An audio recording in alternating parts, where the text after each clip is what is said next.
It is no secret that slavery was a dehumanizing institution where human beings were treated as property and denied their basic rights. However, what is less known is the extent to which enslaved people were subjected to medical experiments without their consent, often resulting in immense suffering and even death. It's hard to imagine that medical advancement could come at such a cost, but the truth is that the contributions of enslaved people to modern medicine cannot be ignored. From the 18th to the mid-19th century, slave owners and doctors regularly experimented on enslaved people without any regard for their well-being or human rights. These experiments range from vaccination trials to surgical procedures, all with the aim of advancing medical knowledge for the benefit of white society. It's estimated that tens of thousands of enslaved people were subjected to medical experimentation, and many of them lost their lives in the process. In fact, one study found that the average lifespan of a slave subjected to medical experimentation was just 5 years. But the cruelty doesn't end there. Enslaved people were often dehumanized and treated as mere objects, with their bodies used as vessels for experimentation without any consideration for their pain or suffering. In this video, we will be exploring the stories of some of these individuals and the medical experiments they were subjected to. We will also be looking at how the legacy of this dark period in our history still affects our modern society, as many African Americans continue to face unequal access to healthcare and medical discrimination. Before we jump right into the video, be kind to hit the subscribe button to stay on the channel. To fully understand the gravity of this topic, we must first take a step back and examine the societal norms of the time. During the 19th century, enslaved people were seen as property rather than human beings, and as such, their bodies were often used for medical experimentation without their consent or knowledge. One of the most disturbing examples of this practice was the use of enslaved pregnant women for surgical practice. In the mid-1800s, Dr. J. Marion Sims, often referred to as the father of modern gynecology, performed a series of experimental surgeries on enslaved women in Alabama. Sims used these women to perfect his surgical techniques for repairing vesicovaginal fistulas, a condition that can occur during childbirth and can result in urine leaking from the bladder into the vagina. Sims performed countless surgeries on these women, often without anesthesia, and kept detailed records of their pain and suffering. What's even more disturbing is that Sims believed that black women were immune to pain and often disregarded their complaints of discomfort during these surgeries. In one particularly gruesome account, Sims performed over 30 surgeries on a single woman, known only as Anarcha, without providing any pain relief. He also performed experiments on a new mother named Lucy, who had given birth a few months prior and hadn't been able to control her bladder since. During the procedure, patients were completely naked and asked to perch on their knees and bend forward onto their elbows so their heads rested on their hands. Lucy endured an hour-long surgery, screaming and crying out in pain, as nearly a dozen other doctors watched. As Sims later wrote, Lucy's agony was extreme. She became extremely ill due to his controversial use of a sponge to drain the urine away from the bladder, which led her to contract blood poisoning. I thought she was going to die. It took Lucy 2 or 3 months to recover entirely from the effects of the operation, he wrote. Sims's experiments on enslaved women continued for years, and he eventually went on to perform similar surgeries on white women, using the knowledge he had gained from his previous experimentation on black women. But Sims was not alone in his use of enslaved people for medical experimentation. Other doctors, such as Dr. Walter F. Jones and Dr. Robert Marion, also performed surgeries on enslaved pregnant women and enslaved men in the pursuit of medical knowledge. Dr. Walter F. Jones was a physician and medical researcher who lived in Alabama during the mid-19th century. In 1844, he was appointed as the physician for the Alabama Penitentiary, where he began conducting experiments on the prisoners. However, his experiments soon expanded to include enslaved people, whom he purchased specifically for the purpose of using them as test subjects. Jones conducted a range of experiments on the enslaved people, including surgeries and injections. He claimed that he was testing new surgical techniques and trying to find cures for diseases such as tuberculosis and pneumonia. However, his methods were often brutal and caused immense suffering for the enslaved people. One of the most infamous experiments conducted by Jones involved the surgical removal of an without anesthesia. The surgery was performed in front of other enslaved people who were forced to watch. Jones claimed that he was testing a new surgical technique for the treatment of uterine cancer, but the woman did not have cancer. Jones also injected enslaved people with a range of substances, including morphine and arsenic. In one experiment, he injected an enslaved man with a large dose of strychnine, a toxic substance that causes muscle convulsions and eventual death. The man suffered for hours before finally dying. Jones's experiments were not only cruel and inhumane, but they were also completely unethical. He did not obtain informed consent from his test subjects, nor did he provide them with adequate medical care after the experiments. In many cases, the enslaved people died as a result of the experiments, or they were left with permanent disabilities and disfigurements. There is also the case of Dr. Robert Marion. Marion was a physician from South Carolina who was known for his experimentation on enslaved people. He conducted experiments on enslaved people to study a variety of medical conditions, including smallpox, yellow fever, and typhoid fever. Marion believed that by studying the bodies of enslaved people, he could gain insight into the workings of the human body as a whole. One of the most infamous experiments conducted by Marion was the one in which he inoculated enslaved people with smallpox. In the late 18th century, smallpox was a deadly disease that killed thousands of people every year. Marion believed that by inoculating enslaved people with smallpox, he could study the disease and develop a vaccine.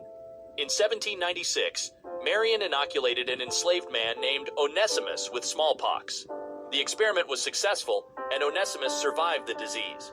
However, Marion went on to conduct further experiments on enslaved people, often with devastating results. In one experiment, he inoculated an enslaved woman with smallpox and then used her blood to inoculate others. The experiment resulted in the deaths of several enslaved people. Marion's experiments were not only unethical, but also deeply traumatizing for the enslaved people who were subjected to them. Many of them were forced to endure painful and dangerous procedures, often without their consent. They were treated as mere objects for experimentation, rather than as human beings with their own rights and dignity.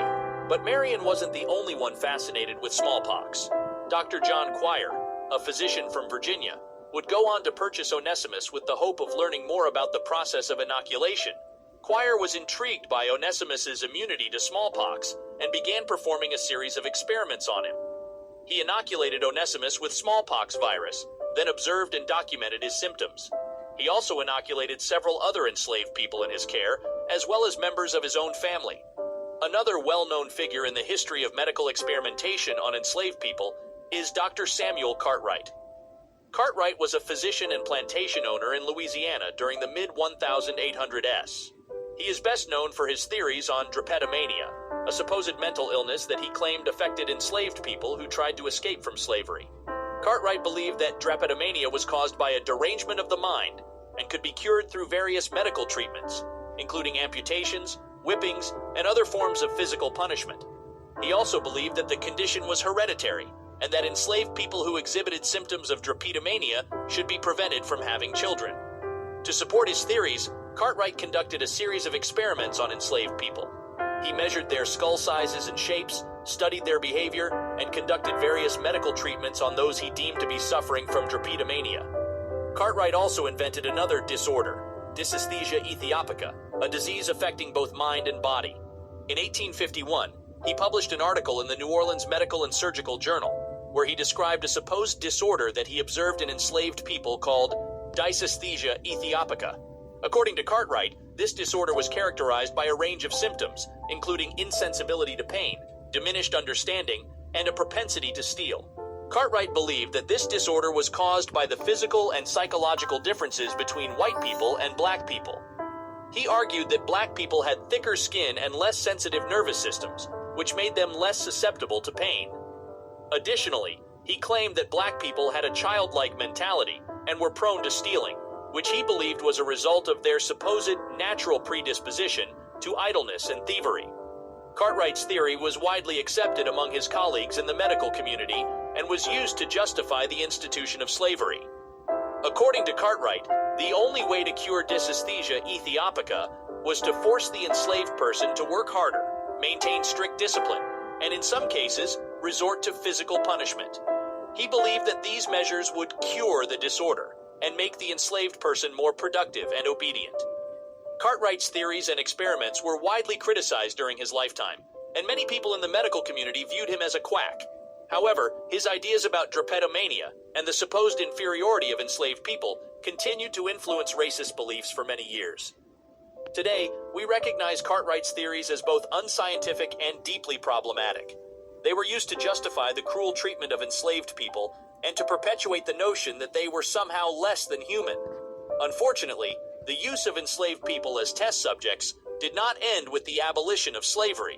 In fact, it continued well into the 20th century, with Black African Americans being used as test subjects for various medical experiments.